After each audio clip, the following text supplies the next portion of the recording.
So today we're gonna just kind of do a short lesson, okay? Just on geometric series, what it is. We'll do two examples and we'll be done because obviously we have the earthquake drill coming up. So we'll try to get this done hopefully before that happens. That's supposed to be at 10:17.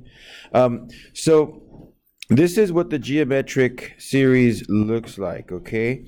It's supposed to start at 0. Now this is actually one of the only ones that's defined at 0. Now, it doesn't have to start at 0 for n, but it is one of the few that actually start with a 0 on the bottom, okay?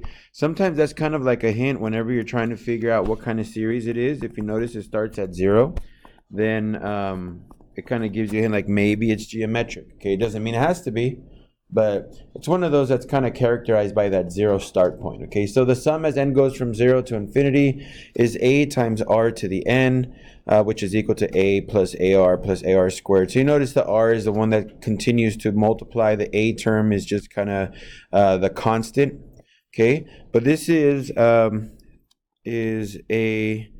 geometric series with ratio r. Okay, so geometric series with ratio r. Now there's a theorem as well, so I'm going to kind of write that out. So I know we're just writing a little bit of information here. But theorem 9.6 for us talks about the convergence of a geometric series. So this is officially your first convergence test definition. Okay, even though we talked about convergence of infinite series, but that what we did before with limits and stuff, it's not so much a test, it's just a process. You can check for convergence by writing out the first what am I thinking of the word partial sums. There you go. Finding the first 2 or 3 partial sums, generating a sequence for it, taking the limit of a sequence, and if the limit of the sequence converges, then that series would converge, right? So that's what we did before, and then now we're moving on to this. But this is actually a convergence test. Okay, they don't call it that, but it is basically that. So here's the definition for how you find the convergence of a geometric series. So it says a geometric series with ratio r diverges if the absolute value of r is greater than or equal to 1. I don't know if you guys remember this stuff from before. We've actually talked about this before when we talked about series with geometric series in like trig. And I know you guys were my students back then, so you should have seen. I just don't know if you remember it. But you always have to make sure that your ratio was less than 1, and then you could actually find its sum. Okay, so notice this says that if the ratio is greater than or equal to 1, it's going to diverge. Okay, they say if 0 is less than absolute value of r is less than 1, okay, then the series converges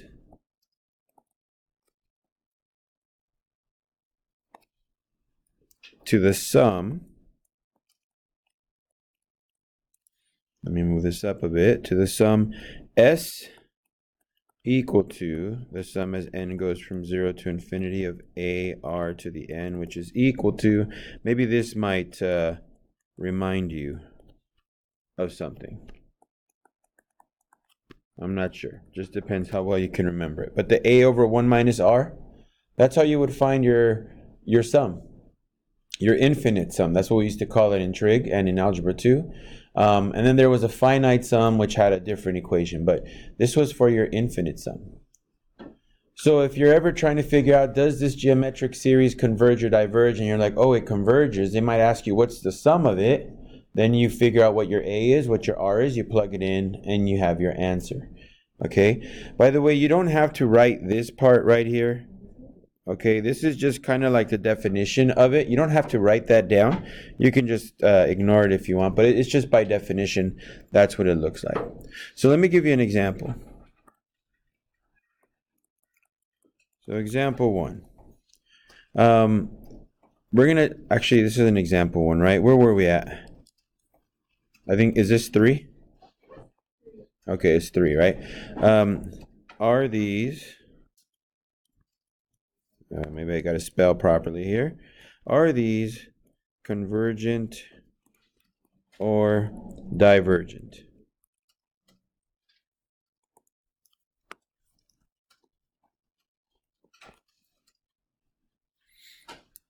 Okay, so here's part A.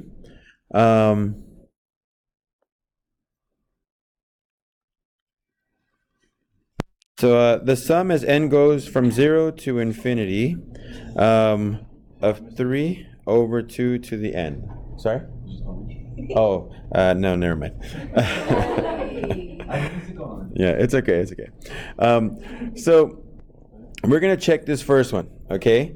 So the sum as n goes from 0 to infinity of 3 over 2 to the n. So what you're going to want to do is you're going to want to rewrite this. So 3 over 2 to the n equal to the sum as n goes from 0 to infinity of, notice what I'm going to do. I'm going to separate this into a ratio and a constant.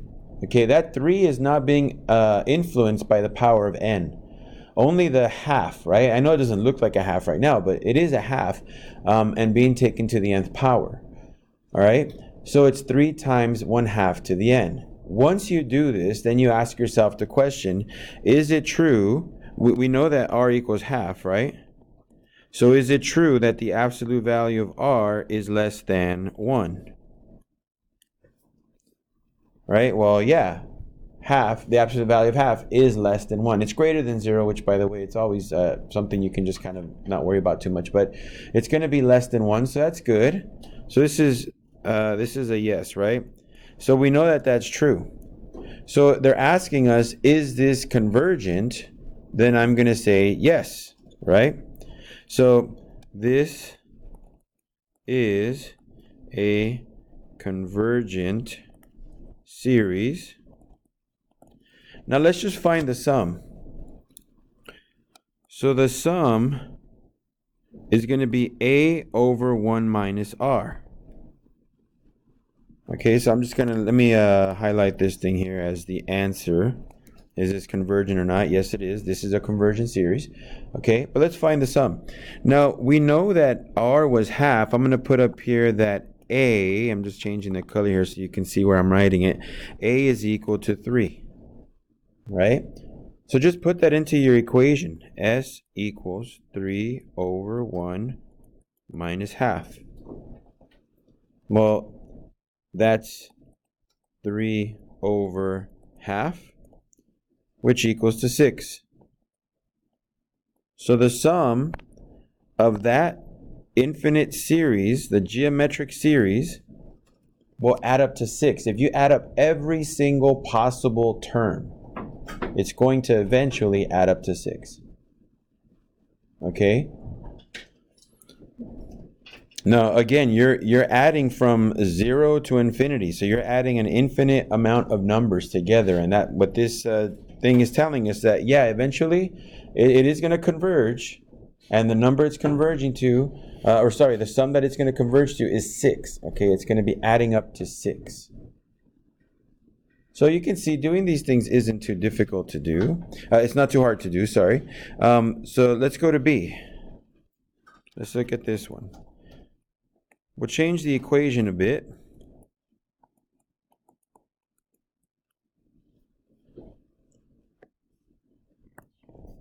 Now notice there's nothing I can really do with this function in terms of rewriting it. Okay, I mean, I'm literally rewriting it right now, but without any changes.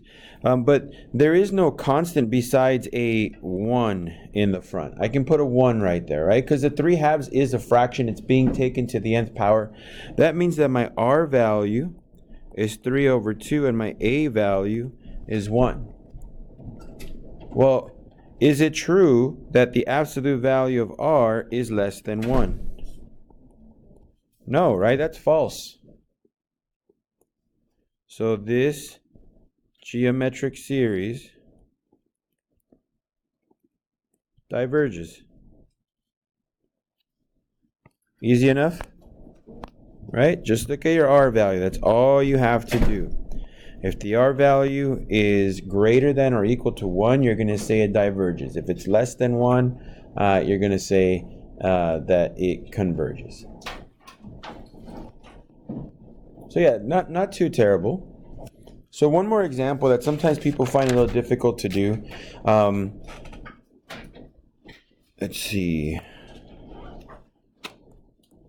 And it's not that it's really a really difficult problem. It's just that sometimes people just get a little confused with it. Okay, so they want us to use a geometric series to express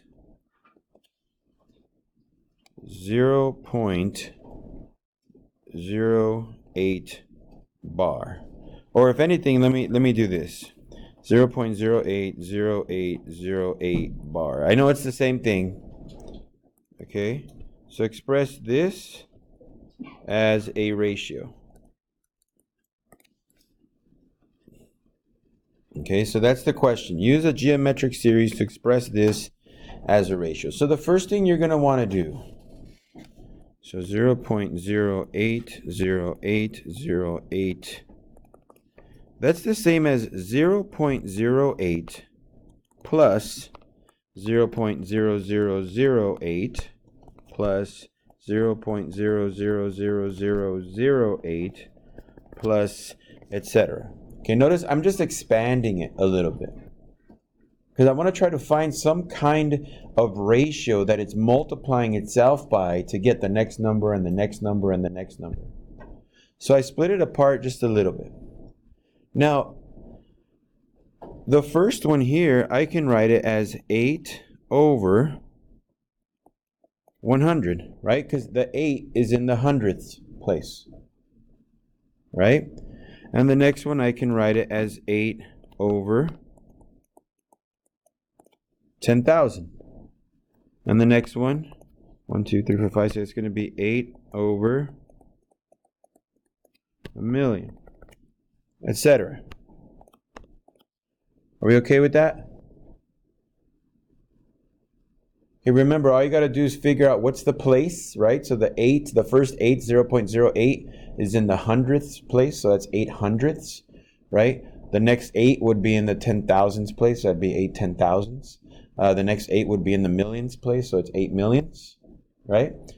Well, I noticed that the 8 is consistently up there, right? So that's probably going to be my constant.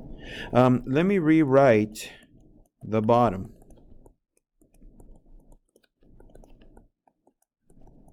Using powers. So you guys see that? 8, 10 squared, 10 to the 4th, 10 to the 6th. I didn't really do a good job of that 6 there. 10 to the 6th. So now I'm starting to say, okay, maybe my ratio is a 1/10. Okay? Or something like that. Maybe that's what I'm getting. So I have to start thinking, what do I do in order to make this match up? So here's the part where you kind of start messing around with the numbers. So maybe you're like, okay, maybe it's 8 over 1/10 to the n. Okay? Now remember, you're supposed to start at what if this is geometric? 0. So if you start at 0, what's your answer for the 0th term? 8. So that's not 8 hundredths, right? So something's off. If I need my first term to be an 8 over 100, and I got to plug in a 0 for n, what do I do to fix this? Because right now I get 8. What's missing? The what? The plus 2? Oh, I see what you're saying. But no, the n has to stay like that. That's according to formula. It has to be a times r to the n. If I plug in a 0, just to show you, I get 8. And I'm supposed to get what? 8 over 100. What's missing? The over 100. So let's just put it in. All right, now, does that work for the first term? Yes, it does, right? You plug in a 0, you get 8 over 100 times 1, which is 8 over 100. Great. What about the next term? Does it give me an 8 over 10,000? So if you plug in a 1, I get 8 over 100 times that. What is that equal to? Is that 10,000 or that's 1,000? So it worked for 0, but it didn't work for 1. So maybe I should change my ratio. Instead of 1 over 10, what can I make it? 1 over 100. Why am I going to do that? Well, aren't I missing just a 0 right here? So it'd be nice if I had a 0 right there. Okay, now the question would be, well, why did I know I should put it in my ratio and not in my constant? Because if I change my constant, then my 0th term will not be correct. Right? So I need to think about these little things that are kind of happening. So, all right, so let's see. Now I have this. Does my 0th term work with 8 over 100 times 1 over 100 to the n? Does my 0th term come out to 8 over 100? Yeah, what about my n equal 1? Yeah, that'd be 8 over 10,000. What about the 2? Let's do this one, the 2. If we plug in the 2, well, 100 squared, that's 8 over 100. There's 4 there, 4, 5, 6, that's a million. That's good. Okay, so everything that I just did, little by little, okay, thinking my way through it, this is my function. This is my geometric series, as weird as it looks. Okay, so that means A is 8 over 100, R is 1 over 100. Now, is this a convergent or a divergent series? How do I check for convergence? The absolute value of R must be less than 1. And 1 over 100, that's less than 1, right? So this is convergent. So if it's convergent, they said use the geometric series to express this as a fraction, as a ratio, right? This is what they're saying. Get this equation and solve. So A is 8 over 100 over 1 minus 1 over 100. That's 8 over 100 over 99 over 100. Well, that means I can cancel out my hundreds because these are just in the denominator. So my ratio is 8 over 99. Now, if you have your calculator, type in 8 divided by 99. You're going to notice it's 0.08080808, etc. Okay, so I'm going to stop there for today just because I don't want to get too far ahead. I know we have some time before the thing, but 13 minutes is not too bad. Bless you.